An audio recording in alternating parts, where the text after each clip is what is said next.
Welcome to the Good Morning from the Chicken Coop podcast with Kim Johnson, your creative strategist and master mindset coach. Filled with inspiration, distinctions, perspectives, and possibilities, we help you to cultivate a mindset that leads you to create the best version of yourself you could ever imagine. Join Kim every morning from one of her favorite happy places, her chicken coop, along with all her chickens. Hey everybody, good morning from the chicken coop. So I have a question for you. How willing are you to take on new information and change your opinion or your mind about something? I think this is such an important question because I feel as though often in the world of coaching and training, we run into people who come and they want to change, right? Obviously, if you show up and you hire a coach and you are looking for shifts in your life, it's because you want to change. And you think, often when you get there, and I'm speaking from experience from when I went into my first endeavor of shifting myself many, many years ago, I thought there was a magic bullet to it. I thought that if I just did A, B, C, D, I could do certain actions and then all of a sudden I would be, all set. But the truth is, it comes down to being able to constantly cultivate your mindset about things as well as the information you're given, and recognizing that you're probably not accurate about stuff that you believe you know to be true about yourself, about other people, about life in general, about the world, cultures, whatever it may be. Often we have become rigid in our thinking because of the things that have been passed down to us, what we've been taught about things. And I've talked about this in a different way before about the concepts that we borrow from other people.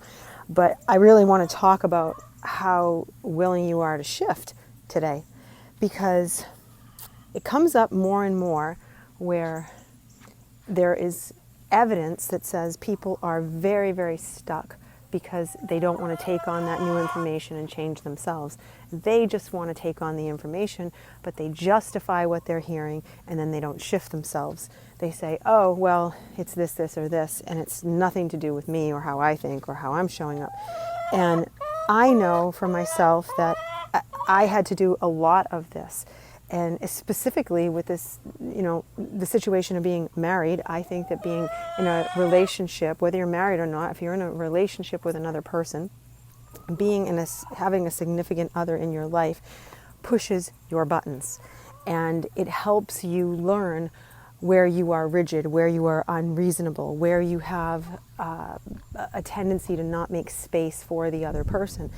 And it is often one of the hardest things to do and one of the most rewarding things to do at the same time, when you recognize how you think and when you recognize what your thought process does to the other person, or how that makes the other person react when you react a certain way, or when you don't remove your preconceived ideas and notions and you're not willing to change. And I think it becomes a big gnarly hairball, if you will, where it shows up everywhere else in your life.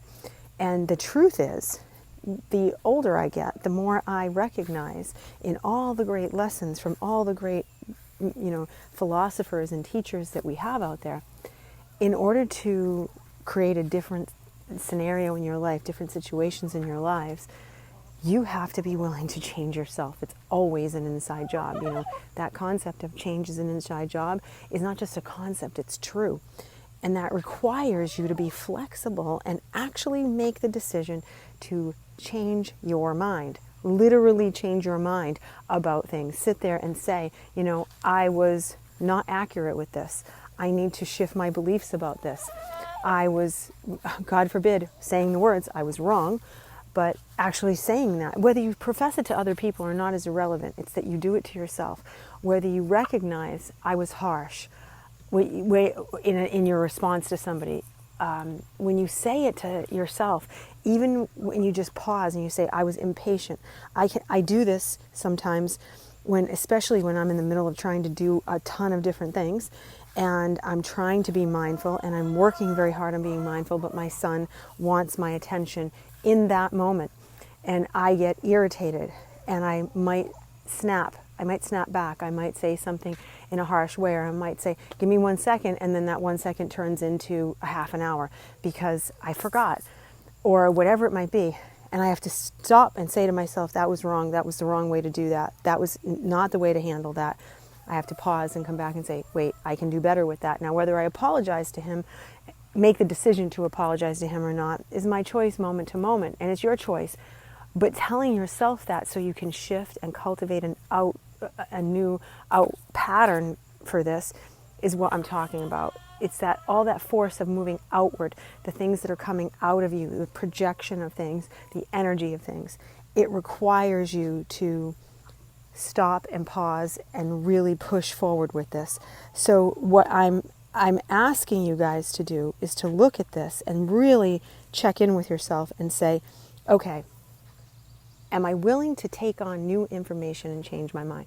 One simple question to start asking yourself. Am I willing to change my perspective? Am I willing to change my mind on this? Am I willing to think differently? Because again, often, most of the time, 99% of the time, if we can ask a better question, we can change everything that's going on around us. So I'm asking you to ask that question today. And I hope that you guys find some amazing answers, and I hope that you find that you are willing to change your mind and that you are willing to see things differently, because that's where things start to get really interesting and you get to grow. So have a blessed day, my friends, and I will see you tomorrow.